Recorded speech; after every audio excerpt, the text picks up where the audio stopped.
নমস্কার। নকশি খাতায় আপনাদের সবাইকে স্বাগত। কেমন আছেন সকলে? আশা করি শান্তিতে আছেন, সুস্থ আছেন। আজ যে গল্পটি পড়ে শোনাব তার নাম রাঙা দিদি। লেখা শ্রদ্ধেয় সাহিত্যিক শ্রী তারাশঙ্কর বন্দ্যোপাধ্যায়। একে পটুয়ার মেয়ে, তার উপর বৃদ্ধের তরুণী ভার্যা। ঠিক যেন জীর্ণ প্রাচীন সহকার বিহারিণী আলোকলতা। জীর্ণ সহকারকে আপনার দেহজালের জটিল বেষ্টনে আচ্ছন্ন করিয়া যেমন আলোকলতার অগ্রভাগগুলি সাপিনীর মতো আশপাশের সরস সহকারগুলির দিকে উদ্যত হইয়া নাচে, বৃদ্ধ গণপতি পটুয়ার তরুণী ভার্যা সরস্বতীও ঠিক তেমনি করিয়া হেলিয়া দুলিয়া যেন নাচিয়া ফেরে। গণপতি পটুয়া এ অঞ্চলের পটুয়া সম্প্রদায়ের মধ্যে বিখ্যাত গুণী। তাহার হাতের আঁকা পট সাহেব সুবাই কিনিয়া লইয়া যায়। এমন নিখুঁত পটল চেরা চোখ, ঠিক তিলফুলটির মতো নাক, এমন মুঠিতে ধরা কোমর, এমন সুডোল কলসির মতো বুক, এ আর কাহারও তুলিতে ফুটিয়া ওঠে না। গণপতি শুধু তুলির টানে পট আঁকিতে বা হাতের কৌশলে পুতুল প্রতিমা গড়িতেই ওস্তাদ নয়। তাহার রচনা করা পট মাহাত্ম্য গান, দেবদেবীর নানা লীলার গানও বিখ্যাত। গণপতির গান নাকি গেজেটে ছাপা হইয়াছে। দুর্গা ঠাকুরনের শাঁখা পরা, শিবের মাছ ধরা, শিবের চাষ, শ্রীকৃষ্ণের মৃত্তিকা ভক্ষণ প্রভৃতি অনেক পালাগানি সে রচনা করিয়াছে। এ অঞ্চলের পটুয়া সম্প্রদায়ের মধ্যে ধনে মানে গুণে গণপতি শ্রেষ্ঠ লোক। বৃদ্ধ বয়সে সেই লোক সরস্বতী পটুয়ানীকে দেখিয়া দিগ্বিদিক জ্ঞান হারাইয়া শেষ পর্যন্ত তাহাকে বিবাহ করিয়া বসিল। সরস্বতীর বাপ মা গণপতির টাকা দেখিয়া অমত করিল না। অনেকগুলি টাকা দিয়া বুড়া সরস্বতীকে ঘরে আনিয়া তুলিল। বুড়ার কয়জন সম্পর্কিত নাতি নিজেরা পয়সা খরচ করিয়া মুচিদের ডাকিয়া বাজনা বাজাইয়া দিল। ঢাক ও শিঙা। বুড়া গণপতি কিন্তু অদ্ভুত লোক, সে ইহাতে রাগ করিল না। নাতিদের আদর করিয়া বসাইয়া পেট পুরিয়া মিষ্টি খাওয়াইয়া ছাড়িল। কথাতেই আছে, পটনি আর নটনি, চালচলনে এক ছন্দ, কে ভালো তার কে মন্দ। পটনি অর্থাৎ পটুয়ার মেয়ে, আর নটনি অর্থে নটিনী, এ দুই নাকি এক। ছলনে বলনে রীতিকরণে ইঙ্গিতে ভঙ্গিতে হাসিতে কাশিতে ইহাদের পার্থক্য বিশেষ নাই। যেটুকু আছে তাহাকে এপিঠ ওপিঠ বলিলেই চলে। নকশি পাড় শাড়ির সদর মফস্বলের মতো। সরস্বতীও পটুয়ার মেয়ে। নববধূ হইয়াও সে মুখ বাঁকাইয়া ফিক করিয়া হাসিয়া মুখ ফিরাইল। তাহার ম্যাজেন্টার রক্তমাখা ঠোঁটের অন্তরাল হইতে মিশি দেওয়া দাঁতগুলি সেই যে কলঙ্ক রেখার মতো আত্মপ্রকাশ করিল, সে আর কোনো দিন আত্মগোপন করিল না। সকলের উপর আশ্চর্য, তাহার ওই হাস্য কলঙ্ক চিহ্নিত মুখের উপর কখনো দুঃখের কৃষ্ণপক্ষ নামিয়া আসে না। চকিত অবগুণ্ঠনের লঘু মেঘেও কখনো সে মুখ ক্ষণিকের জন্য আবৃত হয় না। বেলা 10টা বাজিতেই রাঁধা বাড়া শেষ করিয়া পটুয়াদের মেয়েরা ব্যবসায় বাহির হয়। কাঁচের চুড়ি, মাটির পুতুল, পুঁতির মালা, কারঘুনসি, কাঁচপোকা, সোনাপোকা ডালায় সাজাইয়া তাহারা গ্রামে গ্রামান্তরে ফেরি করিয়া বেচিতে যায়। রঙিন ছিটের খাটো কাঁচুলি ধরনের জামার উপর মুসলমানি ঢঙে ফেট্টা দিয়া কাপড় পরিয়া মাথায় ডালাটি তুলিয়া লয়। অভ্যাস এমনই হইয়া গিয়াছে যে ডালাটা ধরিবার পর্যন্ত প্রয়োজন হয় না। দুখানি হাতই দিব্য দুলাইয়া হেলিয়া দুলিয়া অতি সংকীর্ণ পথেও তাহারা চলিয়া যায়। গ্রামে প্রবেশ করিয়া বেশ এক বিচিত্র সুরে হাঁকে, চাই রে রেশমি চুড়ি সোহাগিনী, নীল মানিক গুল বাহার। চুড়িগুলির রঙের পার্থক্য অনুযায়ী বিভিন্ন নামকরণ উহারা নিজেরাই করিয়া থাকে।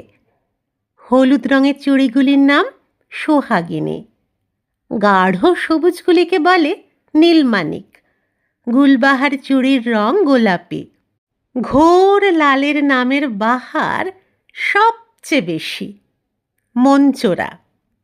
পুতুলের নাম আছে কেশবতী, চম্পাবতী, কালিন্দী। কেশবতীর মাথায় বেঢপ রকমের খোঁপা, চম্পাবতীর গায়ের রং হলুদ, নীল রঙের পুতুলের নাম কালিন্দী। মাথায় হাঁড়ি গোয়ালিনী, হাতে সাজি মালিনী, এ তো পুরনো নাম। এছাড়া পক্ষীরাজ ঘোড়া, বাঘ, সিংহ, লক্ষ্মী পেঁচা এসবও আছে। সরস্বতী নিজেই পুতুল গড়ে, গণপতি তাহাকে শখ করিয়া এ কাজ শিখাইয়াছে। ফিরি করিয়া ব্যবসা করিতে গেলে মুখও দেখাইতে হয়, মুখরাও হইতে হয়। কিন্তু সরস্বতীর সবই স্বতন্ত্র। মুখের সঙ্গে মাথার কোঁকড়া চুলের খোঁপাটাও সে বাহির করিয়া রাখে। মিশি দেওয়া দাঁতের হাসি তো কলঙ্ক রেখার মতো দেখাই যায়, এবং সে কলঙ্ক রেখা শুধু রূপেই বিকাশমান নয়, রবেও প্রকাশমান। সে রূপ ও রবের স্পর্শে তাহার জাতিসুলভ মুখরতা নটিনীর পায়ের নূপুরের মতো উচ্ছল মাদকতাময় এবং নিঃসংকোচ। হাটে সে লোককে ডাকিয়া জিনিস বিক্রি করে। মণিহারির দোকানে যে যুবকটি সাবান কিনিতেছে, তাহাকে ডাকিয়া সে হাসিয়া বলে, চুড়ি নেবে না চুড়ি? চুড়ি? সে সবিস্ময়ে প্রশ্ন করে, চুড়ি? হ্যাঁ হ্যাঁ, চুড়ি, সোহাগিনী, নীলমানিক, গুলবাহার, মনচোরা, কি লিবে দেখো। সরস্বতীর মিশে দেওয়া দাঁত মৃদু হাসিতে ঈষৎ বাহির হইয়া কালো বিদ্যুতের মতো ক্ষণে ক্ষণে ঝিলিক হানে। লোকটি চুপ করিয়া থাকে, কিন্তু সরিয়া যাইতে পারে না। সরস্বতী বলে, বস, দেখো কেমন রং বলো তোমার বউয়ের, আমি পছন্দ করে দিই, দেখো আমার মতো গোড়া রং। লোকটা এবার মুচকি হাসিয়া বলে, না। তবে কচি কলা পাতার মতো শ্যামলা, না আরো কালো, কালো জামের মতো ঘোর কালো।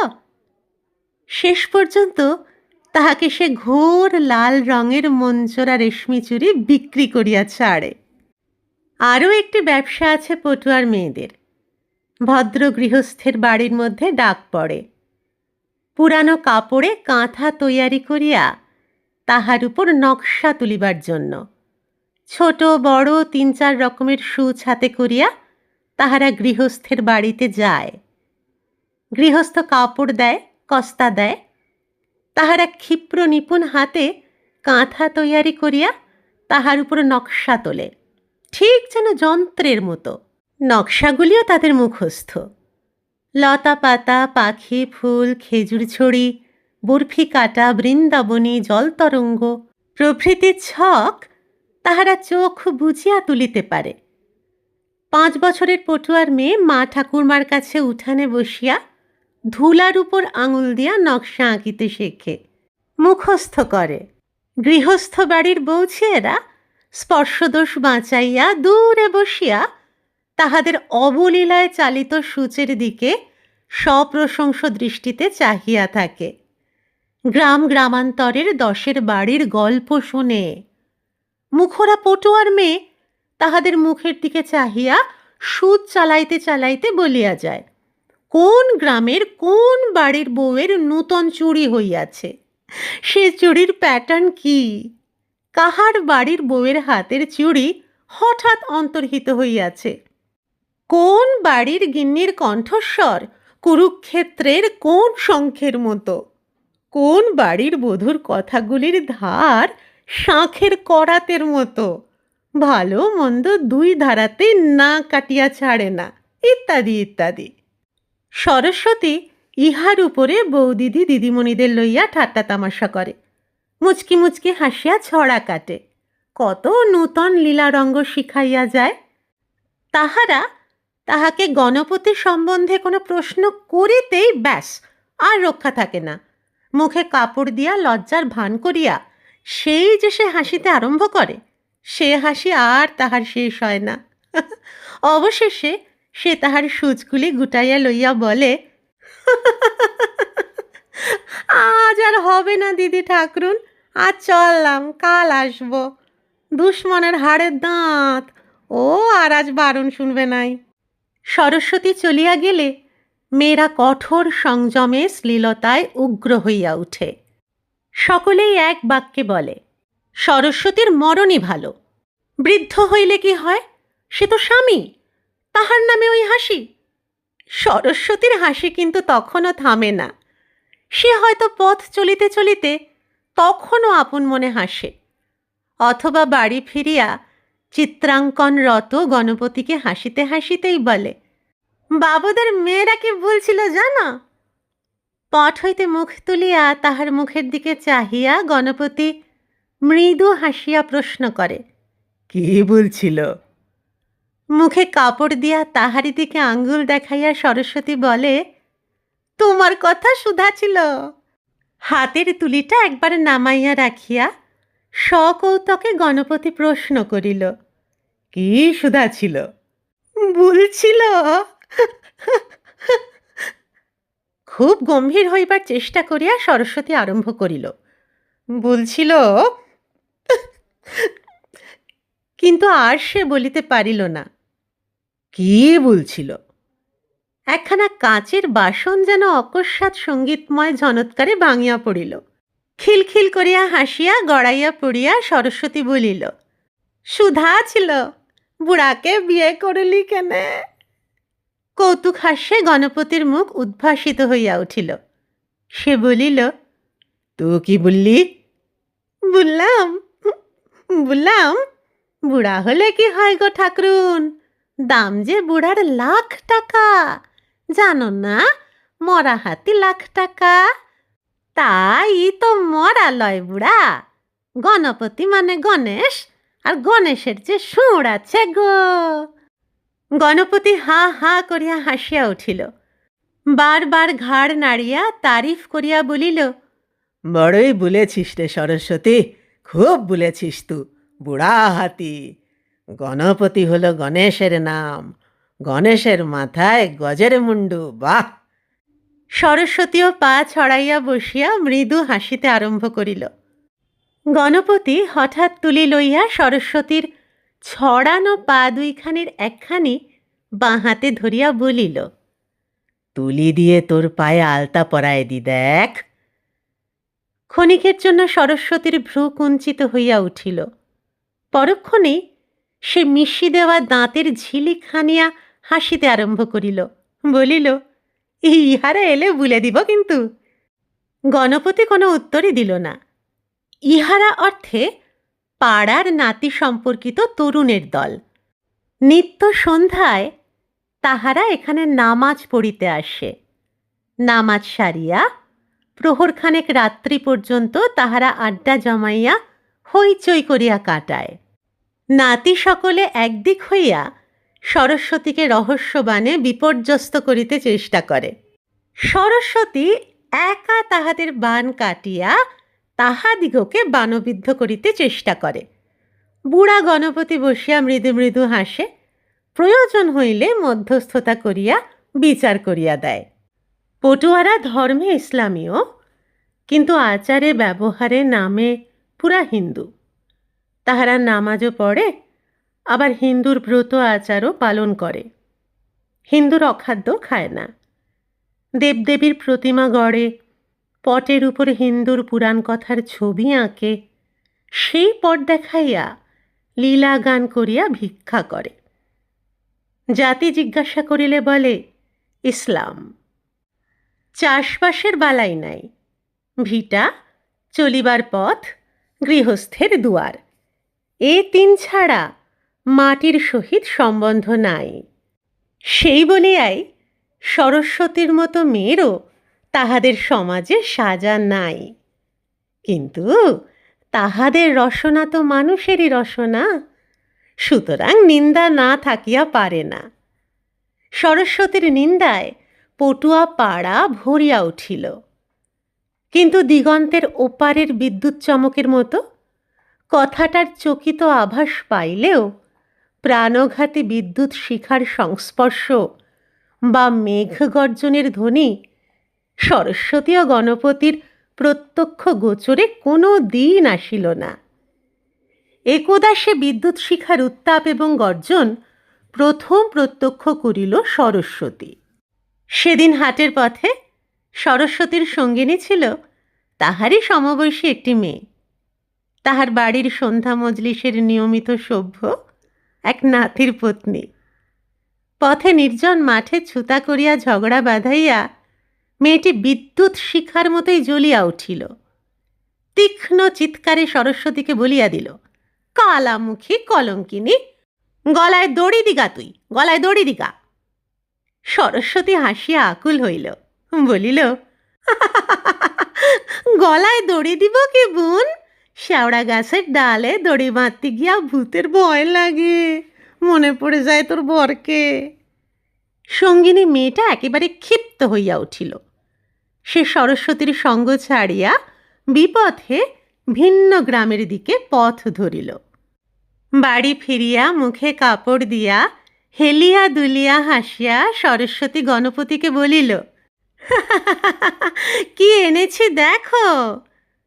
গণপতি কৃষ্ণলীলার পট আঁকিতেছিল। সে বিস্ময় প্রকাশ করিল না, মৃদু হাসিয়া বলিল, কি? এই দেখো বলিয়া সে ডালা খুলিয়া দেখাইল। আরে বাপ, এত ধানি লঙ্কা কি হবে রে? পাড়াতে বিলাবো কেনে? সরস্বতী হাসিয়া ভাঙিয়া পড়িল। তারপর কোনো রূপে আত্মসম্বরণ করিয়া সকল কথা বলিয়া হাসিতে হাসিতে বলিল, বলবো আমার হাতের গাছের লঙ্কা, লঙ্কা খেলে টিয়া পাখিতে খুব ভালো বুলি বলে, তোমরা খেয়ে দেখো, তোমরাও বুলি বলবে ভালো। গণপতি মুগ্ধ হইয়া তাহার মুখের দিকে চাহিয়াছিল, ঠোঁটে তাহার কৌতুক ভরা মৃদু হাসি। সরস্বতী বলিল, কি কথা বলছো না যে? বুড়া হাতির মাথায় দিলাম ডাংসেরই বাড়ি নাকি গো? বলিয়া সে আবার মুখে কাপড় দিয়া হাসিতে আরম্ভ করিল। গণপতি বলিল, তার চেয়ে চিটে কদমা দিলি না কেনে দুষ্টু সরস্বতী? লোকের দাঁতে দাঁতে লেগে গিয়ে আর খুলতো না।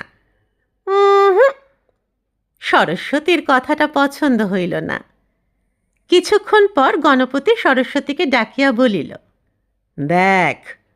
সে নূতন পটের নূতনতম অধ্যায়ের ছবিটি তাহাকে দেখাইল। যমুনার ঘাটে একটি মেয়ের মুখের কাছে আর একটি মেয়ে তর্জনী তুলিয়া চোখ পাকাইয়া দাঁড়াইয়া আছে। কৃষ্ণলীলার পটের মধ্যে এ ছবি কোনো কালে সরস্বতী দেখে নাই। সে সবিস্ময়ে প্রশ্ন করিল, ই আবার কি হলো গো গুণীন? গণপতি বাঁ হাতে পটখানি তুলিয়া ধরিয়া ডান হাতের তর্জনী নির্দেশে ছবি দেখাইয়া গাহিল, কুটিলার চস্কু দুটি তারা হেন জলে, দন্ত কেড়িমেড়ি করি রাধিকাকে বুলে, কালামুখী কলঙ্কিনী রাইল, তোর মতন কুলমজানি গোকুলে আর নাইল। সরস্বতী মাটিতে গড়াইয়া পড়িয়া হাসিতে আরম্ভ করিল। অনেকক্ষণ ধরিয়া সে হাসিল। তারপর উঠিয়া বসিয়া ঘাড় ঘুরাইয়া ফিরাইয়া ছবিখানি দেখিতে আরম্ভ করিল। বলিল, কুটিলের নাকটা কিন্তু আর টুকচা তুলে দিতে হতো বাপু, এমনি করে বলিয়া সে নিজেই নাসিকা কুঞ্চিত করিয়া দেখাইয়া দিল। গণপতি হাসিল। সরস্বতী আবার মন দিয়া ছবিখানি দেখিতে আরম্ভ করিল। সে আবার ভ্রু কুঞ্চিত করিয়া বলিল, কোন দোকানের রং আনছো বলো দেখি? সব রং কেমন মেটে মেটে খসখসে লাগছে। গণপতি বলিল, ধুলা পড়েছে রে, রঙের দোষ নাই। পথের ধারে ঘর, ফাগুন মাসের কাঁচা সড়ক, গাড়িতে গাড়িতে পথের ধুলা উড়ছে। এ কথাতেও সরস্বতীর হাসি। তোমার মাথাটা কি হয়েছে গো? পাকা চুলের ডগায় ডগায় মেটে মেটে ধুলা, ঠিক কদম ফুল। ওই মেয়েটির রাগের কারণ আছে। উহার স্বামী ঘনশ্যাম পটুয়াই গণপতির নাতি সম্প্রদায়ের মধ্যে সরস্বতীর সর্বাপেক্ষা প্রিয়জন। ঘনশ্যাম রাজমিস্ত্রির কাজ করে, দুপয়সা উপার্জনও করে। যুগের পরিবর্তনের সঙ্গে গোটা কয়েক নূতন কাজ পটুয়াদের পুরুষরা গ্রহণ করিয়াছে। আগে তাহারা পট আঁকিত, পট দেখাইয়া গান করিত, বিনা পটেও মন্দিরা বাজাইয়া পুরাণের পালাগান করিত, প্রতিমা গড়িত, পুতুল গড়িত, রাজমিস্ত্রির কাজ করিত। যাহারা সূক্ষ্ম কাজ পারিত না, তাহারা মাটির ঘর তৈয়ার করিত। এখন তাহারা দেওয়ালে তেল রং দিয়া লতা পাতা ফুল আঁকে, কাঠের উপর রং ও বার্নিশের কাজও করে, কেহ কেহ তাঁতের কাজও করে। ঘনশ্যাম রংমিস্ত্রির কাজ শিখিয়াছে, এখান ওখান করিয়া বড় লোকের বাড়িতে রঙের কাজ করে। শহর বাজার হইতে সরস্বতীর পাতি জর্দাটি সে নিয়মিত যোগাইয়া থাকে। রূপালি জর্দা, কিমাম, কখনো বা আর ২-৪টা শখের জিনিসও আনিয়া দেয়। ঘনশ্যাম তাহাকে বলে রাঙা দিদি। সরস্বতী মিশে দেওয়া দাঁতের ঝিলিক হানিয়া তাহাকে ডাকে, কেলে সোনা। ঘনশ্যামের রং কালো, নামকরণ করিয়া দিয়াছে গণপতি নিজে। সেদিন সরস্বতীর বিলানো ধানি লঙ্কার ঝাল গোটা পাড়ায় একটা জ্বালা ধরাইয়া দিয়াছিল। নাতিদের দল মুখ ভার করিয়াই আসিয়া বসিল। ঘনশ্যামের সমাদরটা সকলের মনেই এতদিন গোটা ধানি লঙ্কার মতো সরস রহস্যের আবরণে জ্বালা প্রচ্ছন্ন রাখিয়া লুকানো ছিল। আজ সরস্বতী সেগুলি ভাঙিয়া ভিতরের বিষ বাহির করিয়া দিয়াছে। ঘনশ্যামও আসিয়াছে, তাহার মনটাও ভালো নাই। তাহার স্ত্রী আজ তাহার সহিত চরম বচসা করিয়া ছাড়িয়াছে। গণপতি নূতন পট দেখাইতেছিল, সরস্বতী রান্না করিতে করিতে অভ্যাস মতো সরস রহস্যবানগুলি নিক্ষেপ করিতেছিল। কিন্তু প্রতিপক্ষের দল আজ তেমন সাড়া দিতেছে না। সরস্বতীর জলের অভাব হইয়াছিল। সে ঘড়াটা কাঁখে লইয়া দাঁড়াইয়া বলিল, আলোটা কেউ দেখাবে হে নাগরেরা। একজন বলিল, তোমার কেলে শোনা যাক। তাই এসো হে, তুমি এসো ভাই। ঘনশ্যাম উঠিয়া দাঁড়াইল। একজন বলিল, যাবে তো কেলো সোনা, মজুরি কি দিবা গো রাঙা দিদি। দাবা হইতে উঠানে নামিয়া সরস্বতী ঘুরিয়া দাঁড়াইল, বলিল, মজুরি কিসের হে? বেগার দিয়ে কে কোন কালে মজুরি পায়? ঘনশ্যাম বেগার লয়। বেগার লয় না, ও হলো গিয়া কেলো সোনা, কালো রঙের সোনা। সোনার পাথর বাটি, ও কেনে বেগার হবে? সরস্বতী খিলখিল করিয়া হাসিয়া উঠিল, বলিল, তা বটে।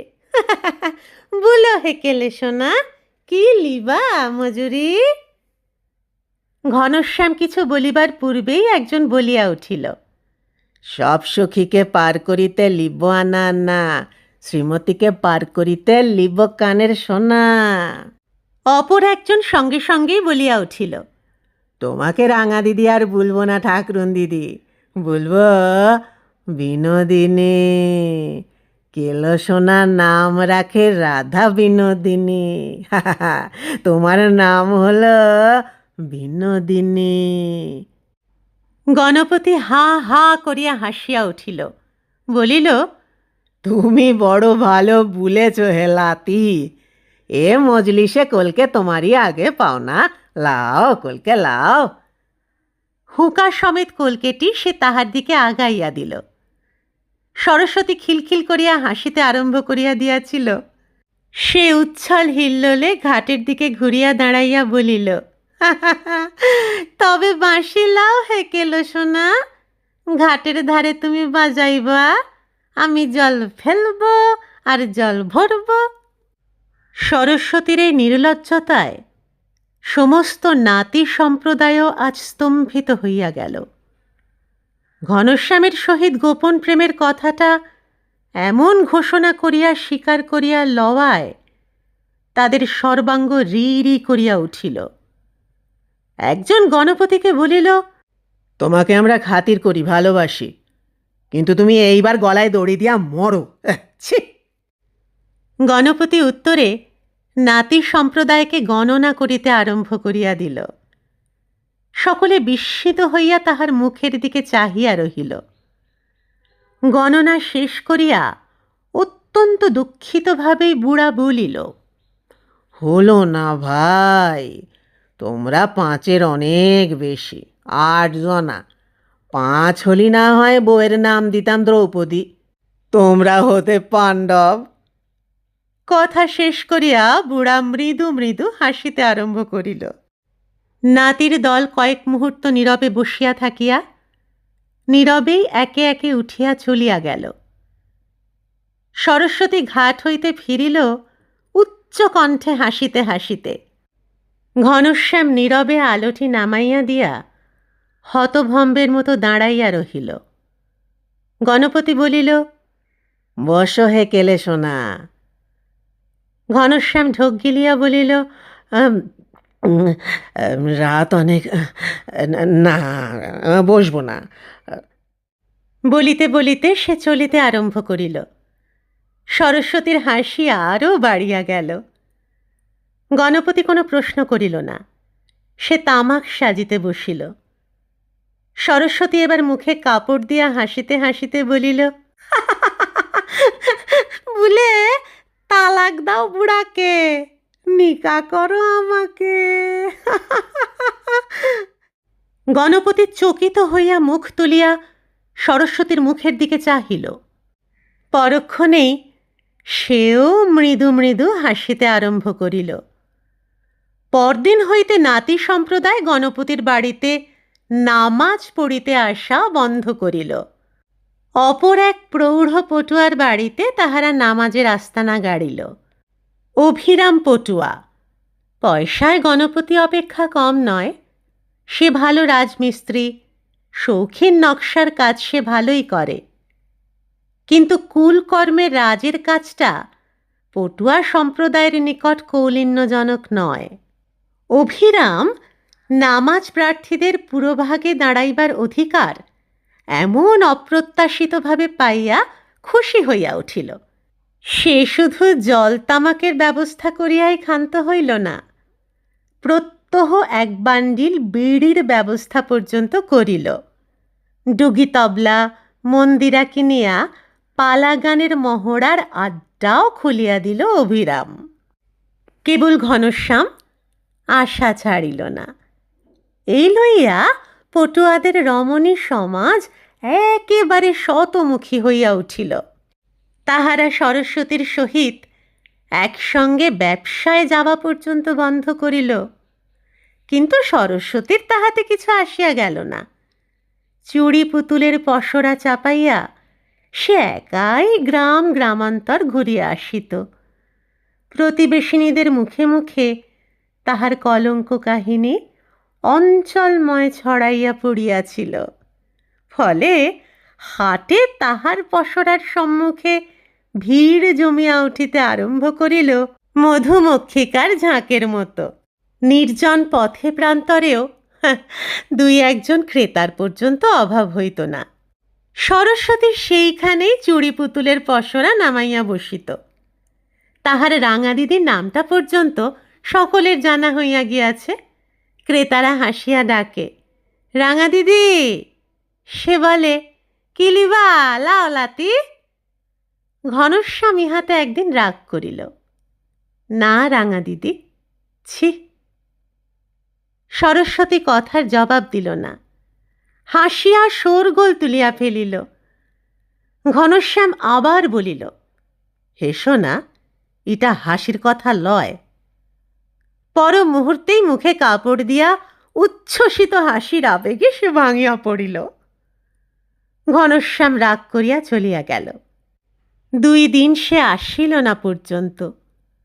তৃতীয় দিনে সরস্বতী পসরা মাথায় করিয়া 2 ক্রোশ দূরবর্তী গোপালপুরের পথ ধরিল। ওই গ্রামেই ঘনশ্যাম এখন জমিদারের পুরনো বাড়িখানা নূতন করিয়া রং করিতেছে। বাবুরা নাকি শহর হইতে এখানে আসিয়া বাস করিবেন। গ্রামে কাহারও বাড়ি সরস্বতী যায় না। গেলে মেয়েরা তুমুল ঝগড়া বাঁধাইয়া তোলে। প্রকাণ্ড বড় বড় থামওয়ালা জমিদারের সদর কাছারি, ফটকের দুপাশে জমানো চুন বালিতে গড়া 2টা সিংহ। সরস্বতী ফটকের দুয়ারে দাঁড়াইয়া মুখ টিপিয়া হাসিয়া হাঁকিল, চাই রে রেশমি চুড়ি। হাঁক সে আর শেষ করিতে পারিল না, খিলখিল করিয়া হাসিয়া সারা হইয়া গেল। কিন্তু সে হাসিতে তাহার অকস্মাৎ ছেদ পড়িয়া গেল। জমিদারের কাছারি বাড়ির দরজায় দাঁড়াইয়া 20-22 বছরের সোনার বরণ যেন কোন রাজার ছেলে। ঘনশ্যামও বাহির হইয়া আসিয়াছিল। সে অন্তরালে দাঁড়াইয়া বারবার হাত ইশারা করিতেছিল, পালাও পালাও। সরস্বতীর তখন ঘনশ্যামের ইশারা দেখিবার ও বুঝিবার অবসর ছিল না। বিস্ময় বিস্ফারিত মুগ্ধ নেত্রে সে ওই রাজার ছেলের দিকেই চাহিয়াছিল। ছেলেটি রাজারই ছেলে, জমিদারের বড় ছেলে। সম্প্রতি পড়াশোনার শেষ পরীক্ষা দিয়া গতকাল এখানে আসিয়াছে। এখানে কিছুদিন বিশ্রাম করিবে। ছেলেটি ভ্রু কুঞ্চিত করিয়া বলিল, কি চাই? চুড়ি, রেশমি চুড়ি আছে, লিবেন? ছেলেটি সশব্দে হাসিয়া উঠিল, বলিল, চুড়ি নিয়ে কি করব? সরস্বতী অপ্রতিভ হইয়া গেল, কিন্তু পর মুহূর্তেই সে উত্তর খুঁজিয়া পাইল। বলিল, বৌরানীর হাতে পরাই দিব। বৌরানী নেই, চুড়ির দরকার নেই। পুতুল, পুতুল নিবেন? তাই বানিয়ে কি করব? টেবিলে সাজায় রাখবেন, সাহেবরা লিয়া যায় আমাদের পুতুল। তাই নাকি? দেখি তোমার পুতুল। সরস্বতী পসরা নামাইয়া বসিল। সম্ভ্রম ভরেই বোধ করি, কিন্তু জীবনে বোধহয় এই প্রথম মাথায় সে ঘুমটা টানিয়া দিল। তারপর বাহির করিল মাটির পুতুল, কেশবতী, কঙ্কাবতী, মালিনী, গোয়ালিনী, ঘোড়া, বাঘ, সিংহ। রাজার ছেলে মুগ্ধ বিস্ময় বলিয়া উঠিল, বাহ, এ পুতুল তোমরা নিজেরা গড়ো? আজ্ঞা হ্যাঁ গো। ঘোড়াটি তুলিয়া লইয়া দেখিয়া শুনিয়া তরুণ জমিদার বলিল, এটা ঘোড়া নাকি? আজ্ঞা হ্যাঁ, পক্ষীরাজ ঘোড়া। পক্ষীরাজ আকাশে উড়ে কিনা, এই ঘোড়া তো লয়। ঠিক কথা, কত দাম নেবে বলো তো? সরস্বতী মুচকি হাসিয়া মাথার ঘোমটাটা আরও একটু টানিয়া দিয়া বলিল, ওরে বাপরে, দাম আমি বলতে পারি না লিতে পারি। আপনি দিবেন বকশিস, আপনারা হাত ঝাড়লে তাই আমাদের পর্বত। জমিদারের ছেলেটি একটি টাকা সরস্বতীর সম্মুখে ফেলিয়া দিল। সরস্বতীর মুখ উজ্জ্বল হইয়া উঠিল।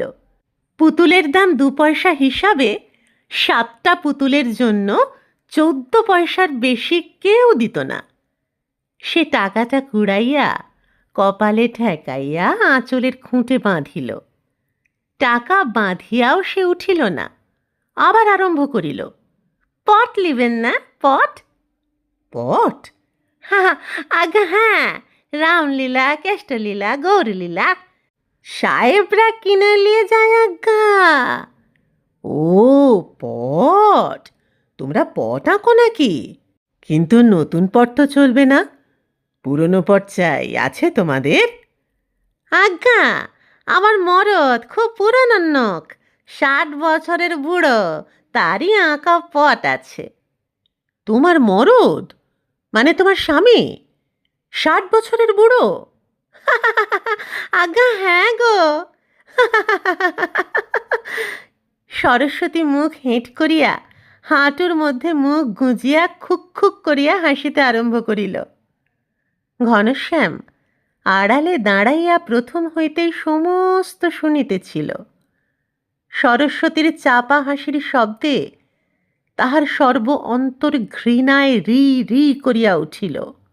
পরদিন দ্বিপ্রহরে আবার মিষ্ট কণ্ঠের উচ্চধ্বনি ধ্বনিত হইয়া উঠিল, চাই রেশমি চুড়ি। জমিদার বাড়ির কাছারি ঘরের জানালায় রাজার ছেলে আসিয়া দাঁড়াইল। পট এনেছ? মাথার পশরা কাঁখে নামাইয়া মাথায় ঘোমটা টানিয়া সরস্বতী হাসিয়া বলিল, রাজার হুকুম না এনে পারি? বাপরে! তবে রেশমি চুড়ি বলে হাঁকলে যে? চাই পট বলতে কেমন লাগে যে বলিয়া সে খালি হাতটায় কাপড় টানিয়া মুখে চাপা দিয়া হাসিতে আরম্ভ করিল। কই আনো তোমার পট, এই ঘরে নিয়ে এসো। ঘরের মধ্যে প্রবেশ করিয়া পসরা নামাইয়া সরস্বতী বলিল, খুব ভালো পট এনেছি, গৌরলীলার পট। গৌরলীলার পট বুঝি খুব ভালো? গৌরলীলার পট আপনার লাগবে ভালো। গৌরচাঁদের মতো বড় না আপনার, তেমনই রূপ। বলো কি? হ্যাঁ, আপনকার নাম দিয়েছি আমি গৌরচাঁদ, এই দেখেন। বলিয়া পট খুলিয়া সে সুরে আরম্ভ করিল, সোনার গৌর যায় পথ আলো করি, যুবতীরা লাজে যায় মরমেতে মরি, হায় রে এরে কেউ বাঁধতে রে। 30 টাকায় 3খানা পট বিক্রি করিয়া সরস্বতীর অঙ্গভরে বিপুল উচ্ছ্বাসে হেলিয়া দুলিয়া ঘরে ফিরিল। নোট 3খানা গণপতির সম্মুখে ফেলিয়া দিয়া বলিল, লাও, আমার গৌরচাঁদের কেমন দরাজ হাত দেখো। পর মুহূর্তেই মুখে কাপড় দিয়া হাসি আরম্ভ হইয়া গেল। হাসিতে হাসিতে বলিল, বলেছি বাবুকে, রাগ করেন নাই। বললাম আপনার নাম দিয়েছি আমি গৌরচাঁদ। তা মুখখানা হইয়া উঠল সিন্দুরে মেঘের পাড়া। গণপতিও হাসিল, আজ কিন্তু তাহার হাসি ম্লান। সে বলিল, কিন্তু গৌর প্রেম ইয়ারা যে সইবে না বলছে। মেয়েগুলান তো শাঁখের মতো গলা বার করেছে। কেলো সোনা তোমার ধোঁয়া তুলেছে, মুলে ফেলবো না। সরস্বতী মুখে কাপড় দিয়া হাসিয়া বলিল, বাবারে, তবে তো ভয় আমি মরে গেলাম। ভেবো নাই তুমি, তোমার আগে আমি মরব। তুমি আবার একটা নিকা করবে, টুকটুকে চম্পাবতীর পাড়া বরণ। গণপতি হাসিয়া বলিল, না রে রাঙাবো, দেহ আমার ভালো নাই। সরস্বতী হাসিল, বিষণ্ণ হাসি। বলিল, সেও তুমি ভেবো নাই। গণপতি আর কিছু বলিল না। পরদিন দ্বিপ্রহরে আবার গোপালপুরের পথে হাঁক উঠিল, চাই রেশমি চুড়ি। গণপতি মিথ্যা কথা বলে নাই, কিন্তু সরস্বতীর চোখে তাহা পড়ে নাই। গণপতির শরীর ভিতরে ভিতরে শূন্য গর্ভ হইয়া উঠিয়াছিল। দিন 10 পরেই একদিন সরস্বতী ওই গোপালপুর হইতে ফিরিয়া আসিয়া দেখিল, তুলি হাতে করিয়াই অর্ধ সমাপ্ত পটের সম্মুখে গণপতি নিষ্পন্দ নিথর হইয়া পড়িয়া আছে। একটা দুর্দমনীয় কম্পনে থরথর করিয়া সে বসিয়া পড়িল। গণপতি মরিল, কিন্তু সে বাঁচিয়া থাকিতে যে আশঙ্কা করিয়াছিল, সে আশঙ্কা মিথ্যা হইয়া গেল। তাহার নাতির দল ছুটিয়া না আসিয়া পারিল না, কিন্তু একটি মেয়েও আসিল না সরস্বতীকে সান্ত্বনা দিতে। গণপতির সৎকার শেষে নাতিরা আসিয়া বহুদিন পরে আবার রাঙা দিদির দাওয়ায় কিছুক্ষণ বসিয়া তবে বাড়ি গেল। দিন তিনেক পরে ঘনশ্যাম সকালেই আসিয়া দাওয়ায় বসিল। কই, কি হচ্ছে গো? সরস্বতী হাসিয়া বলিল, এসো লাগর এসো। বিনা ভূমিকায় ঘনশ্যাম বলিল, কি বলছো বলো এইবার? মুখে কাপড় চাপা দিয়া সরস্বতী বলিল, কিসের গো? নিকার কথা। কি বলছো বলো দেখি। হুম, সতীন নিয়া ঘর করতে লারব আমি। ওকে যদি তালাক দিয়ে হুম, তবে করব নিকা। দেখিও। গো, আমার কেলো সোনার দিব্যি হলো তো? কিন্তু তুমি এমন করে বেড়াতে পাবে নাই। বেশ। কথায় কিন্তু বাধা পড়িল।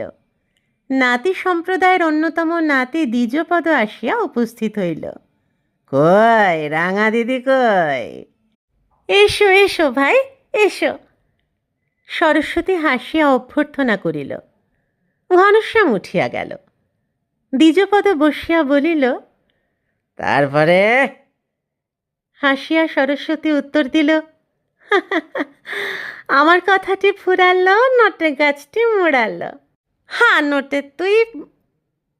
অপ্রতিভ হইয়া দ্বিজপদ হাসিয়া বলিল, ধ্যাত, কেনে?